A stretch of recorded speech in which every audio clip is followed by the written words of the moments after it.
Pod leader. Working models who are working. Captions crunch. Pod leader. Conspiracy theory. Top model math. Pod leader. That's not very elder. Tall. Too small. So nice to wear. I guess. Hello, everyone, and welcome to a brand new cycle of Pod Lead'em. Ooh, this is always one of my favorite episodes. My name is JW Crump, and are we allowed to start eating? My name is Alexander Price, and take me aboard this mothership with these hot aliens. And I'm Hannah Jane Ginsburg, and she did that herself. That's her creativity. Oh no! Oh boy, that hit me so fun. All right. And this is, as if you couldn't tell from the quotes, it's Cycle 11, Episode 1, the audition episode. The first half, this was another two-parter, but they actually have two different titles. Thank you, Top Model, in the past. Finally.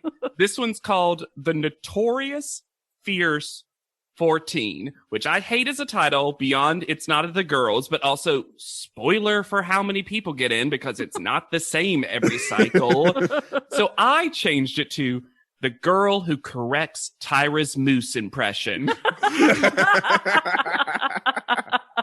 My favorite moment, maybe top 10 moments of all time for Top Model. Can we just say, you can, of course, donate, help us out with a monthly donation at anchor.fm, specifically anchor.fm/pod lead'em. And anchor.fm, if you're listening, okay, we got those advertisements coming out. Two different friends of mine are starting podcast and Ask, and I recommended you. So I'm just saying, keep those dollars rolling in. And we got two new donors to shout out. Sarah. Yay! Now we only need about a dozen more. Also, one of my favorite names in existence, just because of my accent, Paul, because I can't say Paul without like a hard W in the middle of it. It's suddenly 4 syllables long. Paul. So thank you, Sarah and Paul. And of course, you can donate by going to anchor.fm/pod lead'em. And you know what? I want to get the other shout out of the way too, because we had a fan named Jordan who tagged us in such a sweet video. Basically, Jordan is in their car, right? Yeah.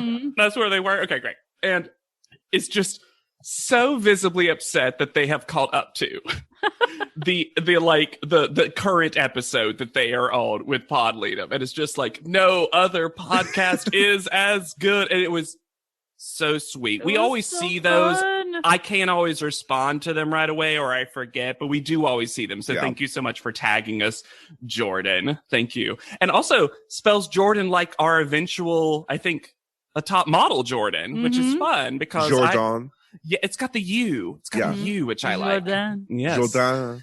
Oh. All right, Marjorie. Now, Marjorie. can we talk about how cheap it was to just show the advertorial posters for the first 10 cycles with just a number beside of them? It does mean that we did technically get a glimpse of Winter Adrian. Winter Adrian. Sure. Unless the number was like right over her face. I didn't notice. Maybe. I was so disappointed when they're like, and we're back in LA. And I was like, boo. Boo. But I have a conspiracy theory. Do. Based on the intro, where she says of LA, it will also be a top model destination. Y'all, was there supposed to be a top model cruise line? After spending all that time on that boat, was Tyra like, She's like, we're gonna model set sail. land on a boat. That's how Hannah got here from Alaska to LA. Took a boat down on that Top Model cruise. She was the first participant, truly. Also, y'all correct me. Google did not help. Tyra says it's time to start like a new decade. She uses the word decade. And I thought, well, the reason you always said cycles was that these are on a 1.5 year thing. Yeah. So it's actually been less than 10 years. But does decade just mean any group of 10? I guess you could theoretically say I think of that. it as only The year. years. You wouldn't read 10 books and then be like, I read a decade of books. I mean, it might take me that long, so I would. But yes. Okay, good. I just want to make sure. I was like, maybe Because Tyra also uses another vocabulary word in the second episode that I'm just like, did Tyra get a word of the day calendar? She's doing so much better. Well, we're in the epicenter of entertainment and all that is fashionable. I'm so glad the first person we hear speak is Jocelyn. So glad that Jocelyn was our true intro to the contestants of Cycle 11. Could not ask for a better one. Y'all, get ready. I will apologize for anything this creature does. What a perfect human being. Mm-hmm. Almost sent for me. Truly. I didn't remember her, and I love her so much. So fully formed as a person because she's 23, and that's, to her, that is the height of maturity. And she's auditioned 30 times. I can't wait to get to that and talk about that. We see all the winners of not winner Adrian. So not winner Adrian. No. We start with Joanna in a cool montage where it actually just shows their final runway walk. At least the only angle that made any of them look good because it wasn't really. Unfortunately for Joanna. Hey, at least it wasn't the wink. Yeah. Did any of y'all remember that Casey was introduced to us in Cycle 11? I got confused because, spoiler alert for this episode, I thought she was going to get on the show. Me too. Well, because she does, and again, more spoiler alert, I suppose, but it's Casey, who cares? She gets on in Cycle 15. She does? But this is her only other appearance, so there was just a 4-cycle gap. Honestly, Casey just made me be like, this show really did not appreciate Kelly. They're like, we really want to get that Kelly magic again. And Casey's like, I'm not going to give it to you. Absolutely not. Oh, Kelly, but hates everyone else instead of just herself? Gotcha. Great. And my name's Casey. So we're heading to the TMIT, Top Model Institute of Technology. Mm-hmm. And right before we get there, we have to start a tally for the things that Hannah from Alaska doesn't have in Alaska. Y'all, I finally have a top model name. And it's Hannah. Yeah. From Alaska. I, in this episode, find her nothing but pleasant because she thinks that Alaska, and maybe I've never been, but she's like, Alaska doesn't have anything, y'all. And the first thing she says is they don't have freeways or people. And to be fair, I'm like, well, if you don't have people, why would you need a freeway? For who? Are we going to call Mr. and Miss J Alpha J and Beta J? I, like Mr. J, will refuse. No, Mr. J doesn't. He will just never refer to himself as Beta J. Beta J, yeah. Also, what? Those are like a ranking. Doesn't it sort of seem like Tyra's trying to get away with that Mr. and Mrs. bullshit again? Yes. Oh, it was clear that Tyra insisted on these names. Oh, yeah. Now, that being said, the hairstyle for Mr. J isn't bad. You're wrong. No. With the little curly in front? No. That was not so deliberate as to be a little curly. No. It. I can't believe we have jumped so far over Sheena. Someone else said Oriental to Sheena. And if you look at the girl next to Sheena, she also didn't appreciate it. Oh, no. That girl clocked that instant. Let me just say, that is the kind of, we're always looking at things from now a 2021 lens. And there's some stuff, we've talked about in past episodes of like, it really sucks and it's really cringy, but that was kind of the language at the time for other words and other things. This is from like the fucking 1920s. This is like something I feel like I learned when I was 3. Yeah. Like, I was like... You do not refer to people as that. You refer to that rugs. Yeah, that was literally what people would say. Like, that's... things can maybe be called that. Absolutely not for... I just was like, who? We never see that person again. And maybe it's because Sheena threw them off the bus. Well, she kicked them off when Sheena did full leg up.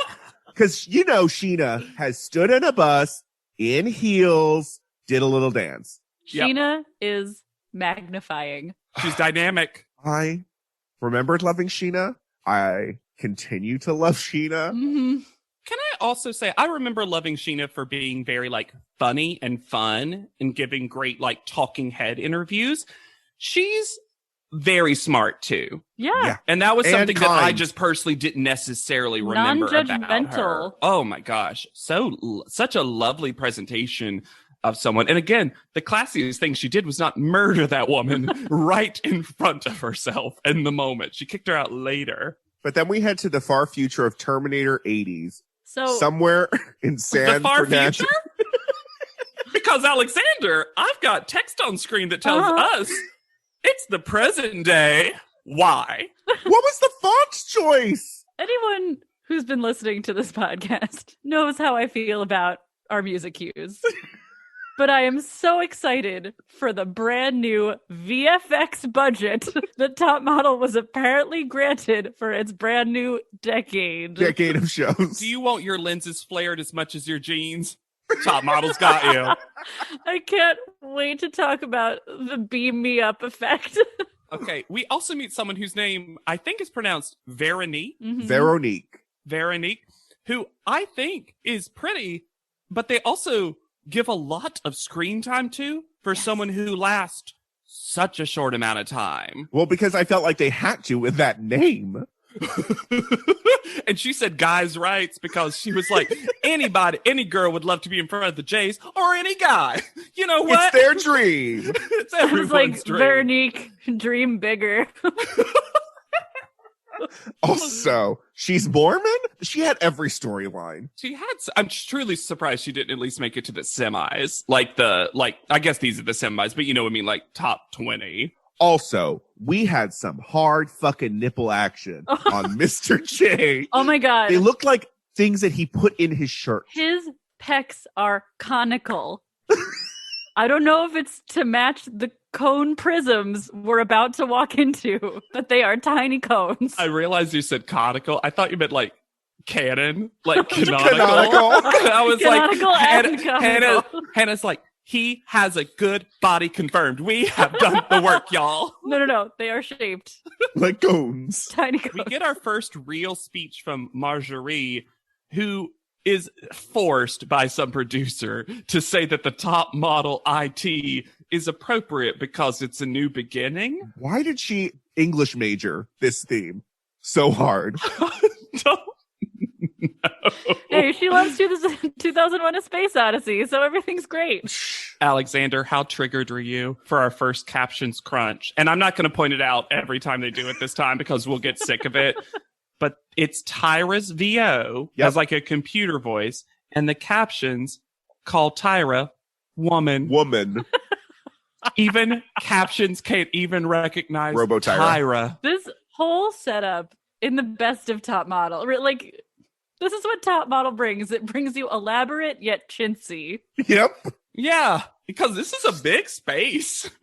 There are prism cones with prism orbs topping them. There are weird sculptures, computer screens that may or may not exist. There's extras.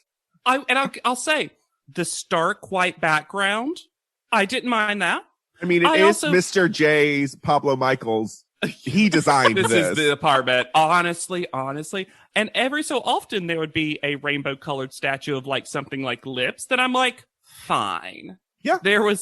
Again, Top Model, there was a way to do this. And you just decided to throw too many exercise balls at it. And then lasers. But also, why are the outfits of the future just wetsuits? Like, this is the same. Okay, remember Benny Ninja in his heist wear? Where it was like loose and tight in all the... This is the same, but in silver. Oh, these were not fitted for anybody. Nothing was fitted at all. Also, because they put all the women in the same clothes, it looks like there's 1,000 women that they have to like hold at the doors in each room, and then they just like open and they have to file through. And they're about to jump in a pool and do a synchronized swimming number. Yes. Which would have loved. Absolutely would have loved.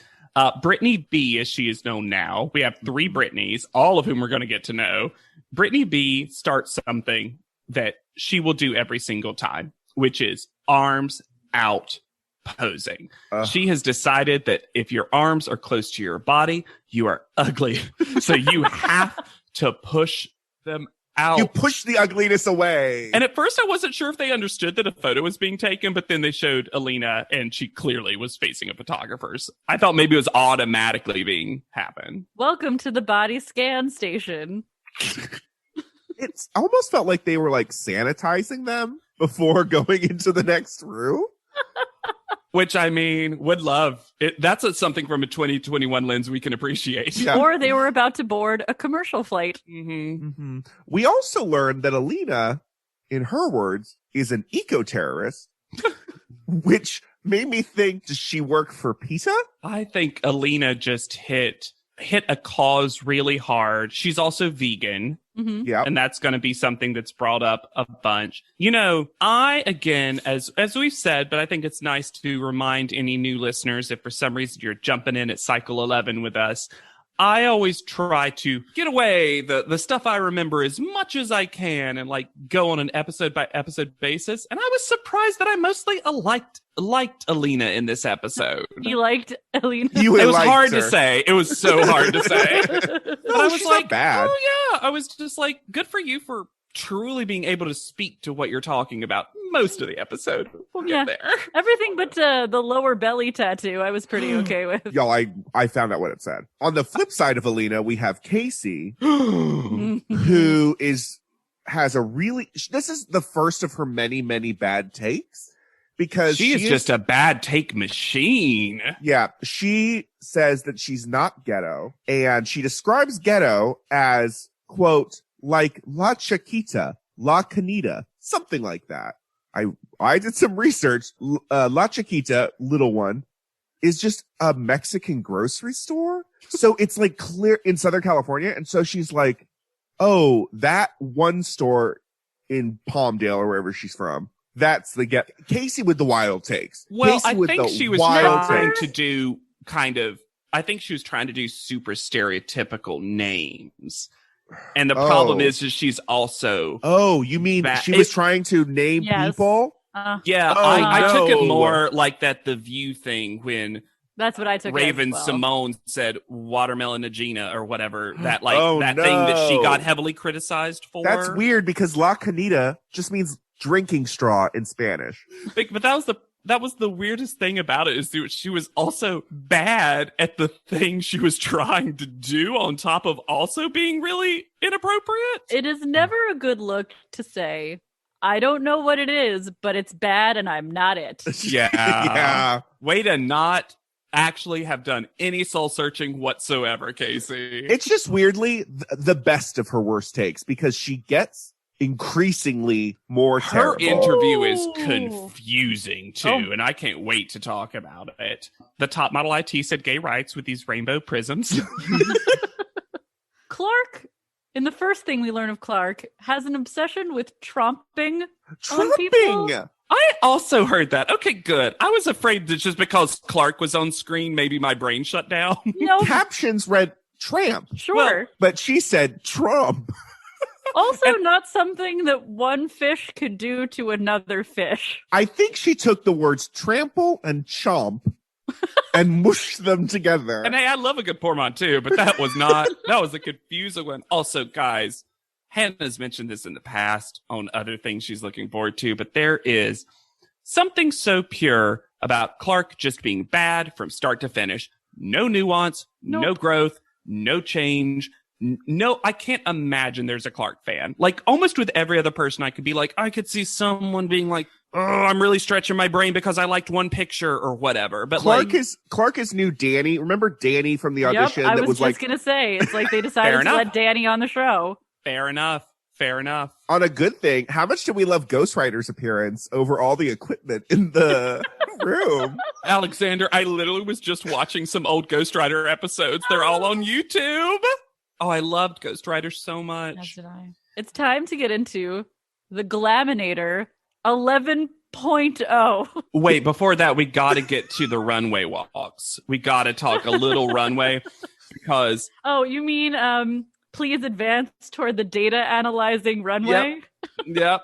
Because also the side view of Isis's runway is painful. And I was surprised by that. And I did love the Jocelyn twirl prediction. I love the Sheena with the reveal. Yeah. Which also, yeah, she's playing with the outfit. Yeah. It wasn't like it was lewd. It barely showed anything. From now on, because Sheena's got them fangs, Yeah. everything she does will be too sexy. Oh, yeah. Yeah. Oh, yeah. Or as the show will sometimes say, hooch. That is now the thing. That's code. Yep. Oh. For the thing that it means. Jocelyn gives me a great, and I mean a great new greeting card with, that doesn't make you who you can become. Nothing can make you who you can become. What on earth does she mean? So we're at the Glaminator now. Why is it 11.0? It's Why the first would one you we've not seen. call it the Glaminator 11? Why do you need the .0? Oh, that's fair. Okay, great. Yeah, that's fair. It could just been Glaminator 11. Or Glaminator Series 11. That would have been cute. That would have been fun. Robots. Robots. I don't know what I was going to say there. I love that Sheena's playing along. She's like, oh, are we going to go in there, come like robots, or like, is it going to be us? Who knows? They've got that technology. Like, Sheena is giving the editors their life. She knows how to get some screen time. The quality of these, I don't even know what to call them, of these Glaminator screens structures. It's very much, I was a young nerd and I had like every Star Trek toy. Like I had shuttles and I had the transporter, and it's just like nice. They took a toy and made it big per Tyra, life size. Well, you know what it reminded me of, and I thought you'd both be proud because it's a musical theater reference. When in Hairspray, at the end, the giant spray can comes down, and then the mom comes out of it. Yeah, that's what it reminded me of. Also, you realize it's the first time the girls have seen an actual in-person special effect because they react huge to this Power Rangers explosion. I have so many questions about this explosion because I do not believe Tyra would get that close to live fire. I don't think that she would allow herself to be enclosed in a little tube with fireworks and shit going off next to her. Because I think she would to get away from a hug. Okay, I think she was sure. like, they'll be. These girls are further away from Tyra than they ever have been. The cheapness of Tyra moving the spin mechanism, and then she goes too far, and she has to reset it with her hand. She was just like pose. Oh fuck. The best part of this was the shaky cam with some camera operator doing like earthquake camera. Well, it's like, have you guys seen on Twitter recently, people have been putting the old Star Trek, when like they hit something, but they stabilize the image. Yeah. That's what it looked like. They're incredible. I want to talk about Tyra's outfit, which has elements I actually really like.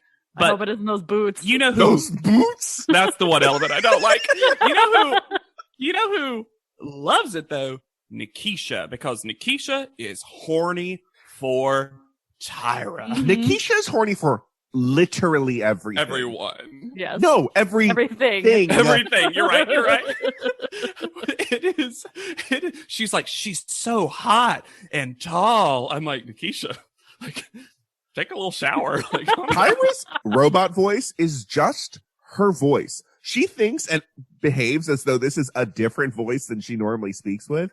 It's the same voice. Yeah. I will say, I actually was surprised that I liked the kind of like super light lipstick on her. I thought that was interesting. I was not so much from the two fave. of you. Fair enough. The leg warmers though. These leg warmer boots. Boots were so ugly. Not since Melrose. How could either of you even see anything on her legs when this was such a boob forward outfit? The little toes peeking out that just yes. She asked them a question that wasn't great then and is aged even worse. When she goes, "Can you make money?" I'm like, Can you make money modeling? It's worse that she separated it out of... I'm not looking for ANTM as in America's Next Top Martian. So now they're aliens because before they were robots. They were all robots. This was all technology, and now you're adding space stuff to it. But it's still technology because she's looking for young ladies that are technologically bankable. Jesus. Oh my. Do you trade in Bitcoin? Have you heard about Dogecoin? I can't believe that this time she just, in this new decade of Top Model, is just coming out and being like, I want someone who's going to make money. Nothing about any of the other stuff. Like, remember how last season was role models? We're coming in hot, gone. Smoke all you want. Smoke them if you got them, Tyra says. Just be able to pay for them yourself. And this is where she introduces Alpha J and Beta J, which means she probably came up with it at that moment. No, because Mr. J says it earlier. He does? Earlier, Mr. J says, hit it, Alpha J. Oh. I just wrote Beta J equals Cuck J. There is, and I'm now worried that I'm reading too much into their dynamic because of reading the book that we all read. But there is like a real weird ass kissy dynamic going on between J. Manuel and Tyra so far this cycle. Oh, yeah. Interestingly, there is. Especially, I think it's because his hair is now floopy and it doesn't hold shape. She's withheld his mousse. And then they do something that must just be so dangerous because you're a Star Trek fan, Hannah. You know that sometimes things go bad in transpo because they beam up fiercely. Beam us up fiercely. Beam us up fiercely. I did like the little day player scientist who did do a little look up at the very end. I was like, that was timed really well. You don't even know, sir. But this graphic that they use. Okay, there is a classic Star Trek transporter graphic and it's shimmery and everyone knows what it looks like. And this is like if a lava lamp quickly entered and exited the screen. And I guess maybe they couldn't use the exact same one, but also one of the people that I remember doing this kind of transportation all the time was in Charmed, Leo. Yeah, with the shimmery blue. White light. And that was cheap as hell. And they couldn't do that. They couldn't do that. But also how can they say beam us up and not be allowed to use an effect that's a little bit closer? I don't know. I did then they appear, quote unquote, in the stark white judging room. And then the contestants will throw away all the technology and bring the reality because those two things are opposite, technology and reality. I also have a question. Was this first episode just Jocelyn's LSD trip? Because when they cut to her after they've been beamed up fiercely, she's like, it's opened my mind and all the technology and magic. She does that in the next episode too when the magic happens, but it's not the real magic part. I think maybe the production, maybe Jocelyn's the on-set producer's favorite, and they're like, Jocelyn, can you give us a little face? Maybe. What? I believe. I do like Tyra's little bump into Miss J after all this setup for a fierce thing, and they start walking and he stops for some reason. She's like, oops, again, more of that, Tyra. That is cute. That was cute. The first person we meet is Brittany B. Brittany B is the second person we meet after J. Manuel's outfit. Now he's casual. I don't know. I feel like I don't know if this was local or to me or not. I feel like it was, but I think every region has a local store for ladies and girls to buy separates. Okay. Mine was called the Fashion Bug. We had a fashion bug. It had a little ladybug. Mr. J must have bought that outfit at the Fashion Bug. Yes. Oh man, that takes me back. Fashion Bug. That was the name of the store. You know what I mean? We're going to the Fashion Bug. Well, maybe Brittany B saw that Fashion Bug because the scream that she enters with is not appreciated, Brittany B. Nope. Also, I'm not usually the one to point out as much fashion moments, honorable or dishonorable. This for me is one of the worst audition outfits we've ever had. This is ugly, but this is also so purposeful and yet so poorly executed. The green with the clashing yellow with the belt that's too big. And maybe it's also overalls. Because she can't name a designer. She's never met fashion. Because she doesn't have accessibility to magazines. When she tried to say that is something that is not something that is accessible to me, I was like, there couldn't have been a more wrong answer, Brittany. Mm-hmm. But she does have one fashion item, and that is her lucky underwear. We are going underwear. We are what she has talked about wearing every day, and yet we are just handling those undergarments, and everyone is touching. I'm sorry, this is how you get a UTI. I don't like this. I don't think Miss J knew what it was, because she like hands him a square of fabric, and he's like, "What is this? This is them." He's like, "You just put these in my hand?" Oh man. Is our next person Lauren Bree, but right now she's just Lauren? Correct. Well, right now she's Tyron-less. I was like, who is this? We've gone back to the time of we're not always Tyroning people when we need to be Tyroning people. Oh, I didn't even notice because I remembered her name, but to me she's so like specifically Lauren Bree that when they call her Lauren, it's weird, odd later in the episode. I did not remember the "my dad's a cop" storyline. This story was not as charming as she thinks it was. Nope. I think at the time, because, well, here's the thing. Tyra was really egging it on, like, yeah, Papa did do that, show his gun on the ankle. Like, so Lauren's only getting the feedback that this is cute and not psychotic. She moves way too much when she's standing there. And then Tyra later says, in one of the dumbest critiques ever, her beautiful eyes are beautiful. Well, Lauren Bree is very exotic looking. Yeah, according to Lauren Bree. How? You're a blonde white woman. Has there ever been a time, and I just mean not even on Top Model, but just in the world, where anyone has used the word exotic both correctly and non-offensively? Maybe exotic's just not a word we need. Maybe like English failed with that word. And it's outlasted because she seems to just think it means unique. Which, sure, you do have a unique look, Lauren Bree. I'm not going to take that weird away looking, from you. Yeah. A little alien-esque. Yeah. Which is great now that that's we're in outer space. I wish any of our listeners could have seen Alexander's full tilt with his hand for now with him in outer space. Like, full drag queen energy. A tip of the space visor. Ooh. Talking about another really not charming story, Anna Lee comes in. I don't put this on her. I put this on the show. I'm glad she is the hero, sort of, at the end of the story. But was this true? This is a crazy story. It's just so weird that the show chooses to put its derpiest music under the story of a woman who barely escapes being sex trafficked. Yes! Actual sex trafficking, not the panic of sex trafficking that we are in currently. Like, actual, literal selling a person? Like, she was sold. Yeah. She was sold to that person. Tyra's like, tell us about your Saudi Arabian price tag. Yeah, it's supposed to be like fun and colorful. And I'm just like, are you okay? And then we learn nothing about her. And she's like, hee, bye. She doesn't even wear a swimsuit. She does. Because you know what? She does wear a crop top tucked into jean shorts. And the first sighting of the most peaceful sign. Yo.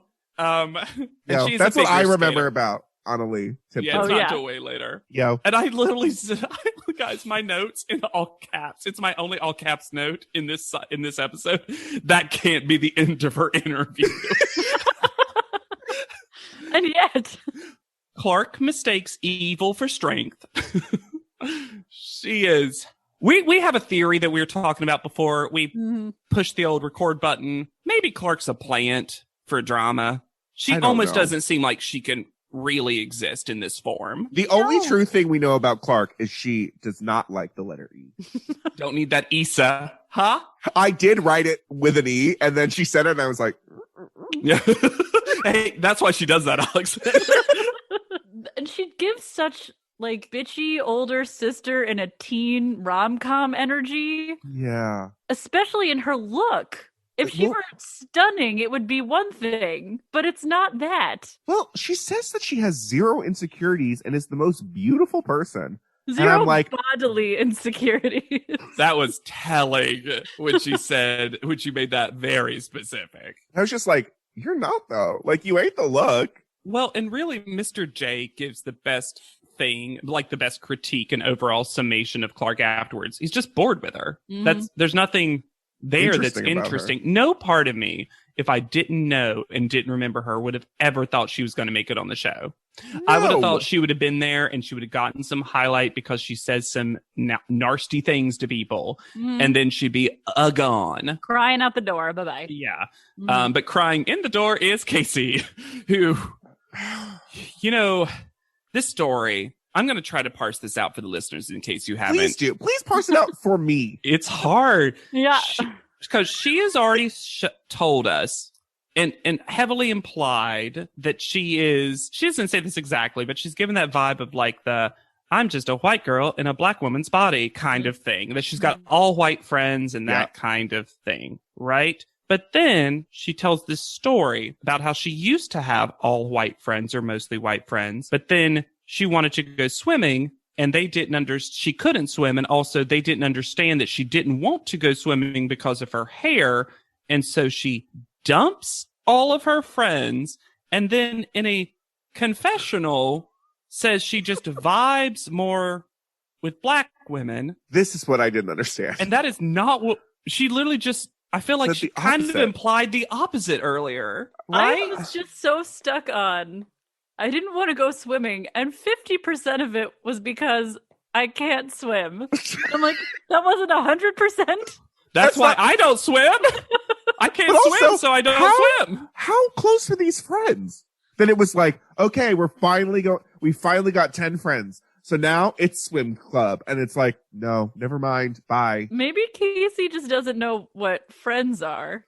Yeah, that's my thing, because I feel like she's got all the negative energy of some of the things that the team has said in her audition last cycle with the use of the word ghetto and those kind of things to be negative against, like, I want to be very clear when I say this, that I'm not associating like ghetto and the concept and the word with all of black culture. Yeah. But when she is using it to insult black people. Yes. Like very specifically. So for her to say that and then to also say that she vibes with like black community is like, those don't go together. It doesn't feel. Your brain can't match those two comments. Because you wouldn't be using that language to insult people, most likely. So you only like black people that are exactly like you is the idea? Honestly, that makes the most sense of anything I've heard so far. Yeah. It's Casey's got a lot of growth to do, a lot of growing to do. But, hark, is that an accordion I hear? It's Marjorie. Captions crunch. We don't say speaking French. No, we say speaking in foreign language. When it's so clearly French, like from both people. Okay. This is finally my time to shine, guys. I have a very strong problem with a very specific aspect of French. Ooh. And it is the way that they count. Because, JW, do you know how they say the number 99 in French? No. 420-19. That means 420-19.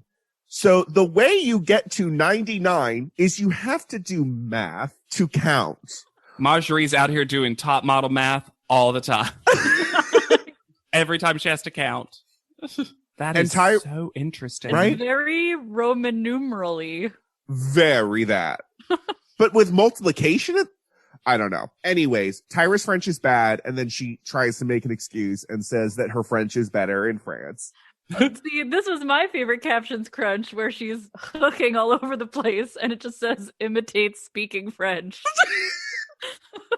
Love the shade. And I need that shade because the sun hit my eyes and almost destroyed my corneas because of Marjorie's shiny outfit. She just comes in just a glowing. And then in confessional, she has this cute overall look that seems so much more her. And I'm like, you tried to put on some pretty dress for your audition instead of dressing like you dress. And because the overall look is cute. It is cute. And that shiny dress did not jive with her anxiety-ridden existence. Why does Marjorie sniff so much? I do not know. What She's got was a cold. she allergic to at the Top Model Institute? I understand the nervous hands. Sure. I understand the bad posture. Yep. All of that tracks. The sniffing is a mystery.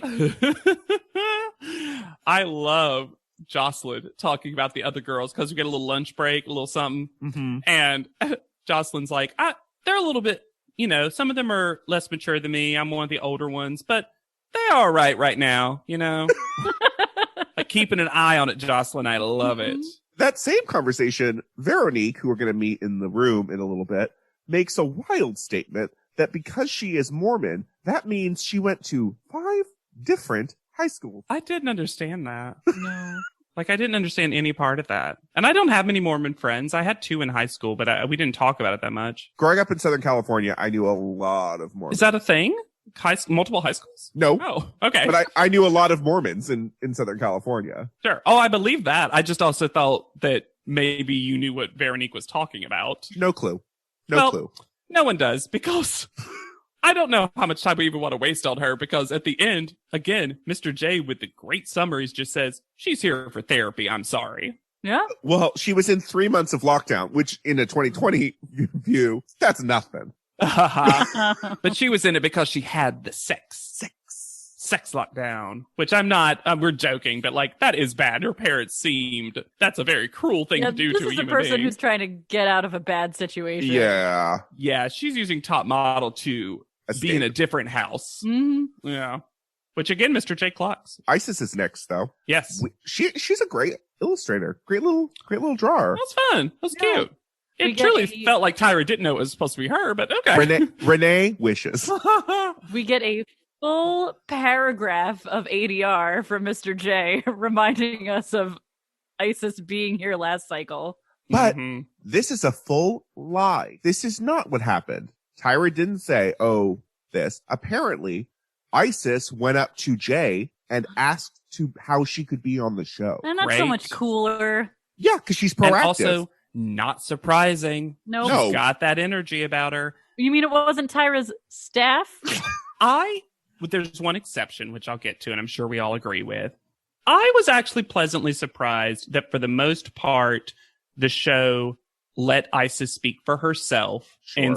and didn't edit out the very specific language that she uses, because she says, some people call me transgender, some people will say transsexual, and she clearly rolls her eyes and hates that. Yeah. She's like, I just prefer born in the wrong body, because I was born male, but I've always been female. Everything else about me is female. And I was like, that's a really, like, for people who you might be one of the first trans people they've ever seen, right, like on television or in media. I think that was a very good explanation. Isis knows how to tell her own story. And I also think she must have known that she was going to be just asked about it nonstop. She definitely does. Every time 8 other women sit down with her and pepper her with 8,000 questions. She's so tolerant. Every time we have this gang up on Isis, it makes me cringe. Now, the pre-op, post-op question was the one thing that was cringeworthy. Inappropriate to ask. Did not like that. No, I don't need any discussion about people's genitals. No, it's nobody's business. Yeah.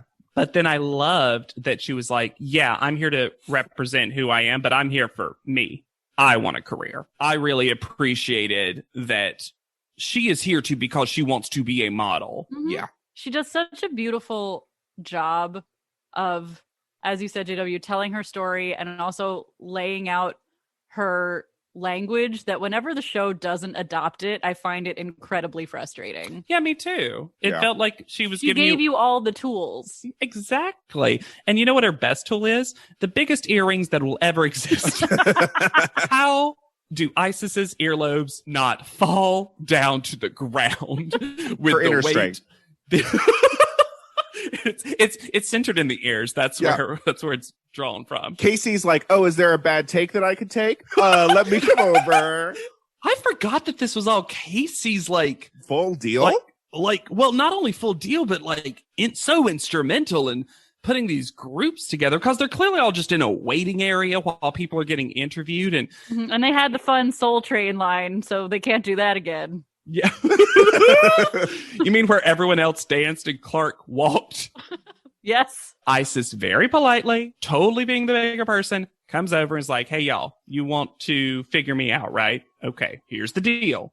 Blah, blah, blah. And in that moment, there's a couple of like suspicious edits. I don't think Annalie was laughing at Isis. That seemed very out of character based on everything we've seen and will see from her. Mm-hmm. So the show is also trying to make it a bigger deal when it truly seems like there's only two people who seem so pressed about it. Mm-hmm. And that's Casey and Clark. And right now, mostly Casey. Well, except for Clark's lines right here. Never mind. I'm so sorry. Yeah. It's Clark and Casey for sure. Yeah, because Clark basically heard Casey's bad take and was like, I got one word. Oh, you wanted a worse take? Come on, Cycle 11. Let's get gross. Boom. The only saving grace in this whole section is Sheena. Oh, Sheena is like the kind person that you just want to like hang out with and be on your side, because Sheena will have your back. Sheena is your best camp friend. Yes, very much so. And she expressed it well, just like, I think it's brave that she's here and she's who she is, and that's very commendable. There's something about Sheena saying commendable that was a little funny to me, just because Sheena's got like a big vocabulary, but she always gives just a little bit of like fun punch to it. Yeah. She goes hard, fights hard, and loves hard. Yeah. Sheena is Sheena. And you know who loves Sheena? Miss J. Oh, yes. Miss J is as immediately obsessed with Sheena as the three of us are. Tyra's obsessed with the wrong part of Sheena. Uh-huh. Shocking. So Sheena says that she's half Japanese, half Korean. Miss J immediately is like, oh, okay, we're going to talk in Japanese. Yeah. Sheena speaks Japanese, zero hesitation. Mm-hmm. Yep, absolutely. I think Tyra hates Sheena. I think she does too, and I have no idea why, because she's a happy, well-adjusted person. That's true. I know why. You're right. I called you Tyra. You're right, Tyra. Tyra's terrible, Tyra. I can never have a friend named Tyra. I will not be able to, like, ever. So the funniest thing to me is that immediately there's a comparison. What's her last name? Kimora Lee, because it's not Simmons anymore, right? Now she's right. Lee. That's yeah. So anyway, Kimora, comparing her, and Tyra goes, she's Japanese and black, and Sheena goes, I know. And it's my favorite thing that she's like, yeah, I know what you're doing, Tyra. I'm being polite about it, but also like, she's like, I'm not. Tread lightly. Uh-huh. Oh yeah, there is another half Japanese person. You're right. I'm not the first. It's on the show. April was on the show.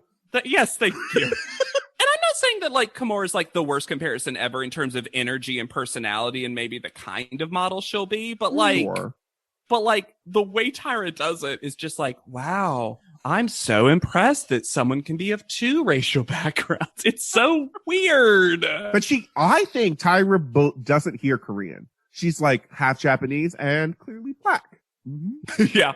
Honestly. I don't know why they let Lindsay on the show. I feel so bad for how they treat Lindsay. It's almost as bad as the way her negging husband treats Lindsay. Oh my God. I could not. My husband calls me a poser because I like pose. No, he doesn't. He thinks it's really funny that he's married to a plus size model. What does that mean? What does that mean? I did not understand that. There's no way to interpret that and have the husband be a good person. He doesn't win in that. Lindsay's horrified face when Tyra gives her towels and asks her to pad her stomach. It is, I almost am surprised they showed us Lindsay's face because she is clearly disgusted by that request. And then she stands there humiliated because Tyra is just like, yeah, you're too thin for plus size. You're just telling Lindsay she's not going to make it on the show. Yeah. The other thing, though, that Tyra does is she equates Lindsay's body with her body. But also, no matter what Lindsay says about her own body, Tyra will not let her have it because Lindsay makes a very quick joke when she's in her bathing suit about like, oh, I got cellulite. And Tyra's like, no, you don't.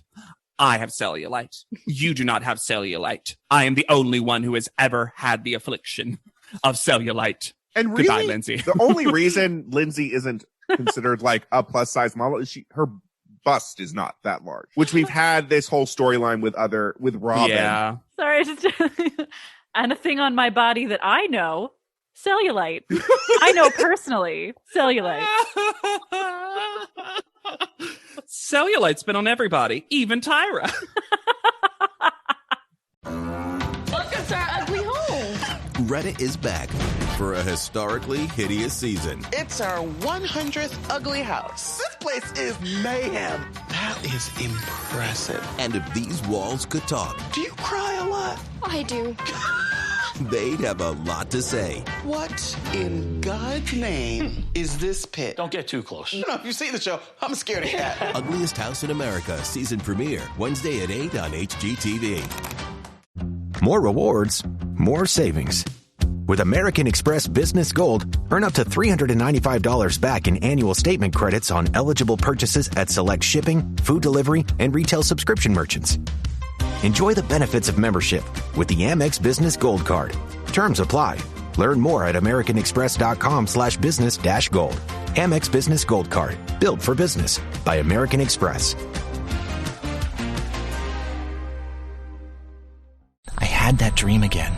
My small business needs to hire, but I don't use LinkedIn, and I hire wrong. So then I'm doing IT, and when I go to plug the servers in, they become sentient, and they won't let us access our network unless we forward their chain emails and memes to more and more and more people, and then I wake up.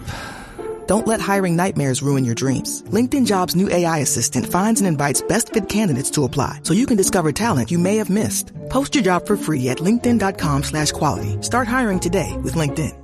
Get ready for second Brittany. Brittany R. She's from Henderson, but not the same Henderson as Amanda. Leslie? Amanda? Oh, Maybe. Amanda. Maybe we've had a lot of different Hendersons. It's a very towny town name. I just love the info tidbit of being one of the first African-American females to be on the cover of Las Vegas Weekly. It is so specific. You know what I appreciate? Brought that receipt. Here's There's the cover. Yeah. Yep. Pretty good shot, all things considered. Yeah. I didn't remember Brittany at all. And Nope. I gotta At all. say, stunning. Mm-hmm. And she also stands for something, but it's like, or wants to do something, but it's like very specific in a way that I can appreciate, where she's just like, I want to bring more Black representation to Las Vegas. Like there's a lot of modeling theoretically there, and Black models do not get work there. And I want to show that. And I was like, good for you, Brittany. That's why you get to keep your name. I just need to point out here, because this is what I noticed it while watching this episode, that Top Model loves its quick establishing shots, but usually it's of a major city. And here they still do it, but it's just like a telephone line. Yeah. Yeah. I feel like they chose this place because there were telephone lines that they could add electricity. Oh, back to. sure. I have to note, are we allowed to start eating? And I don't it was remember my opening what that- quote. Hannah says it. That's why I said it for my okay. opening quote, because Hannah's just sitting there while everyone else is eating. And then out of nowhere goes, are we allowed to start eating? And I'm like, yeah, Hannah, you have food in front of you. Was a Yeah, but producer they don't telling have that you in not Alaska. to? They don't have food in Alaska. Plates?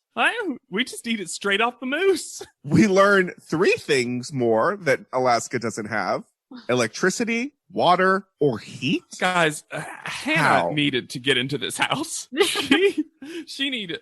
She was being tortured. What did she live? Was she a mole? In the snow From the movie Nell.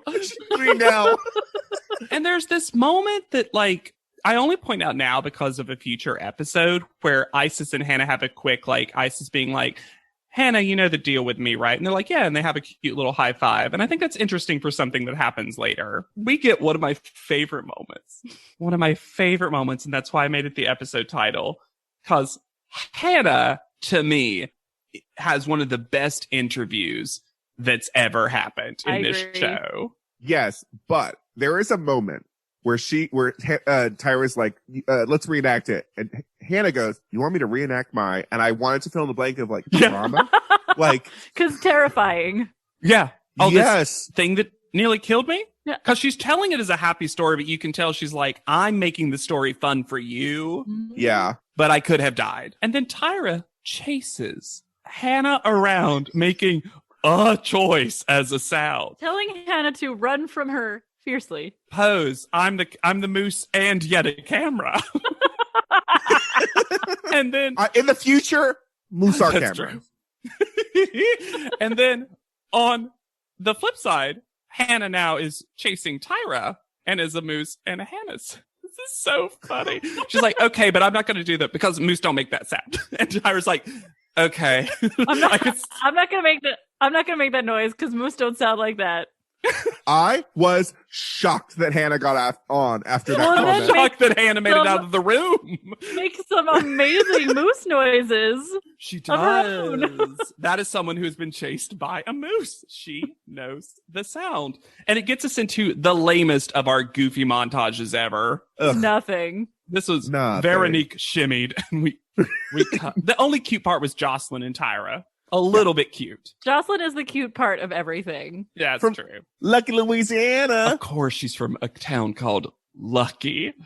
Perfect Jocelyn. If you look at Lucky's Wikipedia page, she is the only notable person from Lucky, Louisiana. Why does Tyra have so many towels ready to command them to do what things is with going them? on? She was really worried that more girls were going to hand her their Lucky underwear. She was like, I got to wipe my hands off. Jocelyn's copy that God. She makes up. Because you know that she was going to say some filthy words. That's also the vibe I got. Yeah. You need this sexy towel. It will wash all your bits, the water off your body. Get this towel and you would have a wet-free body. Wet-free body is amazing. So good. Not dry. Wet-free. Wet-free. Because now I'm living wet-free. Because they're talking about the fact that she has a southern accent, but also she does have a squeak to her voice. So they're like, can she deliver a commercial copy? And I think she proved basically. Kind of, yeah. Her voice was not the weird part of that. The weird part was the copy she had to improvise. Jocelyn tells us about how she tried to game the system to get onto Top Model. I love that she basically was like, so I was cheating. I went and auditioned 2 or 3 times every single cycle. Different shirt, different side pony. Just confusing you to different death. Last initial. Yep. But always Jocelyn. She gets on the show like the 3 Britneys, but she has to play the 3 versions of herself. She's like always running. Woo! Ira doesn't understand the math of it though. She's like, 30? There's only been 10. Huh? As if she couldn't have sent in a tape and then gone to 2 in person every time and called it a day. I think some people make a career out of following reality TV auditions from place to place. Yeah. People used to do that with American Idol a lot. I auditioned for The Voice once, and there were people who were like working the circuit of The Voice audition. The old vaudeville circuit of The Voice. Then we meet the most unmemorable person, Renee. Bye. Why? Okay, next person. Why? I think it's just because she's the one who's upset later. Oh, and yeah, they wanted us to be introduced to her a little bit. But what about the 3 other people that we'll never meet? None of them were a little bit more interesting than Renee from Inglewood, Tennessee. Anyway. She wants to bring fashion to Nashville, which I'm going to say already happened. Yep, it was her thing. Anyways, Alina. Alina comes in wet from the shower. Why is her hair wet? I don't know. Where did Alina find a pool? Is this why Tyra had the towels? I was about to say, why can't Tyra give her a towel? I want Alina to have that wet-free body. She is a vegan. So they talk about the meat shoot. They talk about, she's vegan. They talk about the meat shoot. And I appreciate that she was just like, yeah, I couldn't have done that. Mm-hmm. Well, they also say that she only wears black and pants. And Alina explains that as not liking to wear anything that's gender role specific. I took that to mean the color. Like she doesn't want to, like, because colors have such a, for a lot of people, like specific societal like association, like pink and blue or boy and girl and blah, blah, blah. Yeah. I thought that's where she was going with it. She also just reveals the gender role. Yeah. I think that I think Alina is still 18. Yes. Yeah. Yeah. And she just isn't figuring out a lot of stuff. Exactly. So sometimes she'll say things that she hasn't like totally got a grasp of, like maybe the most communicative way to say that. Yeah, she's still workshopping her terms. Yeah. Yeah, which I can appreciate because she hasn't really landed on pansexual yet, but she is just love is love, attracted to all genders. I do appreciate that she tends to say, like, she tends to not say things in binary terms. Yeah. Like, it's not always consistent, but she tends to say, like, any gender or all gender, which is, like, for this year. Not bad. Yeah, good for Alina. Again, pleasantly surprised. I want to hear if I'll be pleasantly surprised by any of these tattoos. Okay, so on her stomach, which is the main tattoo that you really see, it says, "A voice for those who can't speak for themselves." That's great. Above your vagina is maybe not the best place for that tattoo. It's just the placement. It's not the text. It's just the placement. Yeah. She also has a tattoo on her arm that says, "Mother, ? Fuck her." Ooh. That one probably isn't also on Angelina Jolie. You know what subplot I didn't remember? Alina having a crush on Clark. But is she just saying that to freak Clark out? Would love. I mean, this was not Alina's best take about flipping. No. Yeah. It's my sport. Yeah. Yeah. Again, that I'm going to give this. I didn't like that either. I cringed at it. I think, again, maybe it's like an 18-year-old kind of like thing. Yeah, but I honestly thought she was trying to like freak out the more conservative contestants in the room. She does seem like the type to say stuff just to do that. Make your own fun. It's audition episode. You're bored. Yeah. Yeah, She's being a Joy Behar to a Meghan McCain audience. Just being like socialism. Casey made sure that you still remember that she has the worst takes. Jumping back in. Casey. Why is she giving them so much? Because she loves herself. I don't know. I do like that Nikisha is also can't get over how hot everyone is. Just like is so enamored, and someone's like, "Oh, are you a lesbian?" I'm like, "She's not saying she's a lesbian. She's saying she Fuck anything, anyone, the sun, the moon, that computer, Ghostwriter." Hey. I really like Nikisha. She comes in with Celicia's bowl cut because she's like, they're gonna love fashion. This is a better bowl cut. This is a better.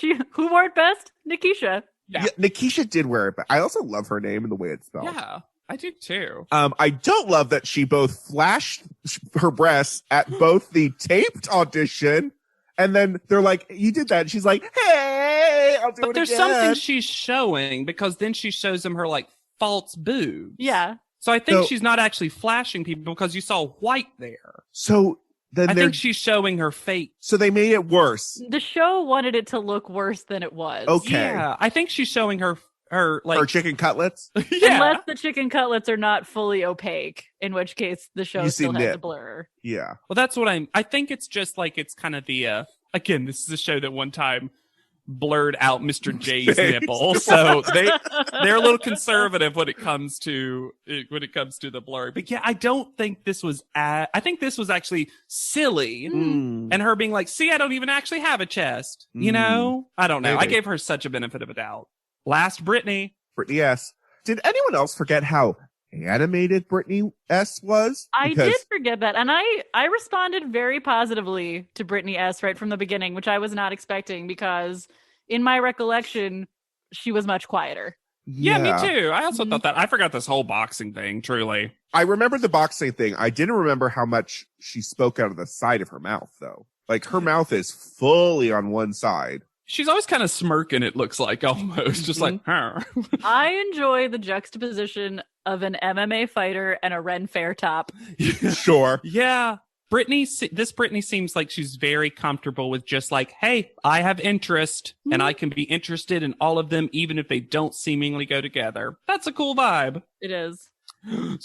In all caps, I just wrote Susan. Oh my God. She also makes a very strong intro choice when she comes into this room. I will say, I love her face. Mm-hmm. And a photo later says that she was quite photogenic. Is this one of the worst interviews ever? Is this like one of the worst ever? Yeah, my issue with Susan has nothing to do with Susan. No, it's that Tyra read Harvard grad and was like, cool, let me do a quick Wikipedia of books. Because I do like the idea of Tyra just Wikipedia books. American books. Oh, true. English books. Tyra starts from the place of, smart wannabe models. I like that. Wannabe was a real. And then, in attempting to make someone else look stupid, because that's all this interview is. The only goal to make someone who has way less power than you look dumb. But she says, give me 5 poses that Viola does. And when talking about the good earth, you are mining the fields of rice. What did she expect when she said, do Pearl S. Bucks the good earth? But also, you know how you mine a rice field? You know how Viola poses? You know how Rebecca is not the heroine of the novel Rebecca? Animals. White Fang? White Fang. Jack London's White Fang. Tyra has not read a single one of these books. No. And Susan is blanking, but I think she's also blanking because she's truly confused about what is happening. Yeah. Because she even mimes like, help me, instead Mr. J at some point, basically. And then once she leaves the room, Tyra, and particularly Mr. J, at least in the show's telling of it, just titter at this poor girl behind her back. Oh, I didn't go to Harvard and I knew all these things. And she looked at me and she didn't know anything because she looked at me. It was gross. It's weird that it feels like Tyra says she wants smart people, but also hates education. And I'm not saying that educated means smart and vice versa. But no. Tyra, I feel like, it says that that's true, but then also hates it or is jealous of it. I wouldn't be surprised if Tyra didn't do very well in school. And part of that is because I don't think she attended school a lot because at a young age, go to Paris. She was doing all sorts of stuff. Mm-hmm. That's why later she goes real hard on how she's a Harvard graduate. She's not. And all these like educational things that clearly she values highly, but seems to be jealous of other people who have them. Well, it's like by walking in the room, and we place, I mean, I'm not going to go off on a whole tangent, but we often place too much importance on higher institutions of learning, and that comes with a lot of racial bias and a lot of class bias, and there's all sorts of layers of that. Absolutely. But it seems like whenever somebody walks in the room with like an Ivy League degree, Tyra goes, oh, you think you're better than me? Yeah, that's the vibe. Absolutely. There's a lot of resentment with Tyra and education. Yeah. Yeah, it's interesting. But we go to a pretty good interview. Yeah. I was like, I don't remember. I'm realizing I don't remember a lot of this cycle because I was like, look how pleasant Samantha is. And how she just fun.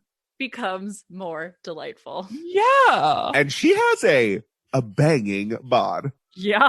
And one of the better like interview outfits, just like blue tank, looks great with her hair and skin color, shorts, and she already has figured out the haircut for herself. Yeah, which they're gonna get rid of. They're so mad that Cheryl Teagues walked in the door. I mean, this is the season of terrible makeovers. If I this is one of the worst ones for sure. She can't name 3 working models, and then Tyra does a Tyra 2 list of modeling and schooling. And then that's it. And she does this whole speech that she's like, because you're the last of the day, I'm actually giving it to all the girls. And I want Samantha to be like, but they're not going to hear it until way later. You're actually just giving it to me. And I feel like I barely failed. She does say something so stupid where she's just like, I want to change the industry. And I'm like, Samantha, I get that you're trying to be like a healthy body, but I don't think this was the look for another a blonde white facet woman. of I'm so exotic looking. Yeah. Because Samantha's the least atypical looking. She's the default when you start a new character selection in a video game. Yeah. And I'm not saying she's not gorgeous. She is. She is the fashion plate on your fashion plate. Yeah. Just blonde California girl. Hot blonde California girl. She's got downturned lips, which is the small little, like, uniqueness to her. These pink shirts. Why? Why? You were, at least the color selections that y'all were going with were fine. The white and silver was okay. Only 20 of you have been granted access to begin phase 2. What do we think they saw or heard when this happened? And they literally put their hand under a lamp. What? It looked like an overhead projector. It did, but I looked at it. It was literally a lamp. It was literally a desk lamp. How many screens are there any screens in this room, or are they all just... I think there was probably VFX? One that was like but I don't think it showed anything. It may have literally had like a piece of green paper on it. But then it wasn't lined up. It was off the screen. That's what I mean. I think they just slapped paper on it and didn't actually chroma key it chroma keyed it correctly, but the paper wasn't on there. So what do we think actually happened? They came up, they put their hand down, and one of the Jays was just like, yes, you did it. Yes, that's exactly what happened. Was this a trade-off where Tyra was like, Jays, I want to do a whole futuristic robot alien space thing, and I need you to buy in and have nicknames? And they were like, okay, but we are not getting rushed. Yes. By all these women again. That's why they kept him in rooms and just made the doors like one person wide. It's a shame too, because I realized how much I missed, not so much the trompling, as Clark would say, of Mr. and Mrs. Shea, but there is a fun of everyone hurriedly looking and then finding their name and being so excited. When it's one at a time, it seems both more boring and more humiliating. Yes. It is more humiliating. Uh-huh. What also is humiliating is when it says denied, it doesn't say those women's names. So we see far more people that we just don't have names for, and it's like rubbing it in our face. You don't get one.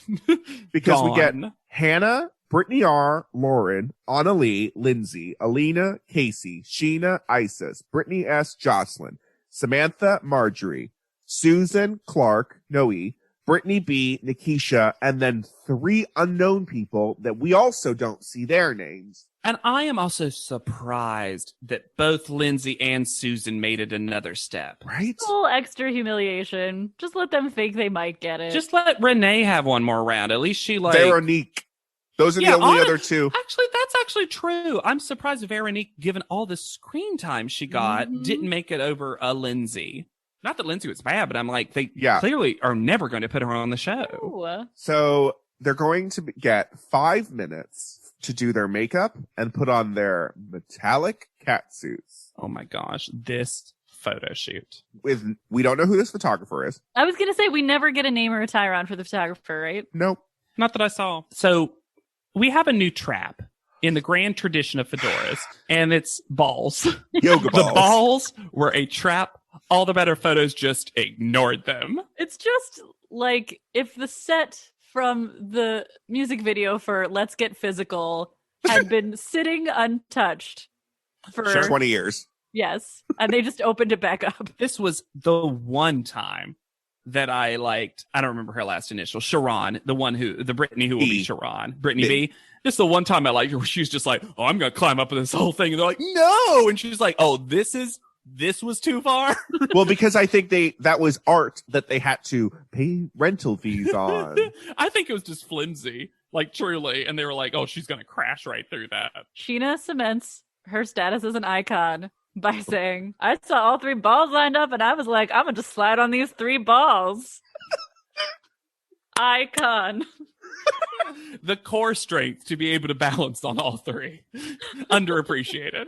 Clark, just like, this is how I don't understand how Clark gets on the show. She just like stands and like points her toe. But that was what they wanted them to do. Every time someone tried to use the set, Jay was like, really? You're going to do that? And I'm like, well, why did you even put those balls there? Yeah, I'm sorry I didn't realize that these are supposed to be background when you gave me active things that I can lift and touch. They're just supposed to be lined up against that flat.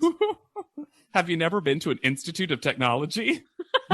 Well, talking about the Institute of Technology, the coats. Oh, these raincoats. So funny. Can I just say, usually the 3-person room experience is actually one of the classier set pieces.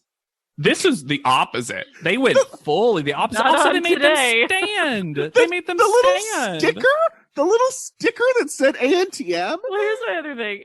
As they're judging these photos, they keep splicing in these little scenes Oh my God. of what they want you to think is Tyra's arm or arms. Absolutely no way. Absolutely no way. That was not Tyra. Like at a certain point, I was like, someone just decided to have fun, right? Because at first they're like pressing buttons with one finger the way a person would, and by the end it's like 2 hands like rubbing, waving, wafting aromas over as if there's a complicated series of buttons for each unique woman. Then it got more complicated. Buttons at a certain point. No, they were just like acknowledging it, bowing down. At one point, she just like waves her hand like a Karate Kid. It was amazing. Susan actually has a really good blue suit photo. Yeah. And then I had that moment, I was like, how did Susan not make it on the show after all? Like, you let her through, and then she had a great photo, but then you're like, just kidding. I still hate you, Ivy League. Okay. Or shall I say the girl that wasn't that familiar with Jack London and White Fang? So mean. That was literally the whole critique we got of her. The only time that I liked Tyra's pressing of the buttons was when she prepped the little butthole button, like rubbed it, and then went, oop, boop. That was not Tyra. It was Beta J. Yeah.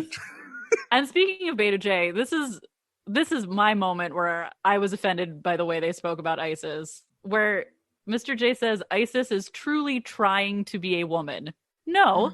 Yikes. Isis is a woman. She's told you that several times. Yeah. Oh, I didn't even hear that line. That's a rough one. You didn't hear that line, JW, because we also talk about Sheena, that Sheena has the beauty of a black girl, the grace of a Japanese geisha, and the class of a Korean princess. Can someone explain to me how Sheena has the beauty of a black girl when she is not black? Does Tyra just think she is Kimura? Yes. Yes. Not only is that a wild thing to say, regardless, the essence of a Korean woman. A Korean princess. Korean princess.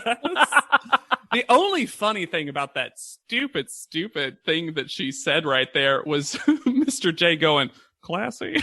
Like, you know what? That's a fair slight critique. Yeah. I'm not saying she's not. I'm saying I don't know if Mr. J has been privy to that yet. We've seen that in Talking Heads. And then we get this weird moment where they talk about Lauren Bree in a way that implies that she's a hag. This was weird, right? Yes. And Mr. J says to Tyra about her seeing something in Lauren Bree. I can see what you're doing. You're doing that X-ray vision. You see it through all the ugliness because you're right. She is a beautiful girl. Ugliness. It's surprising that this tall, thin, white, blonde woman who, despite weird cop story, had a perfectly acceptable presence in her interview. Yes. What is this like? Wow, Tyra, you really have the ability to see through things into the inner beauty of this Uggo. Like, what? You really see what we could do with a makeover to change Lauren Bree around. That's not true. Whitney won last season. You didn't see through the... You didn't. Oh, and they make fun of Hannah's robot shot.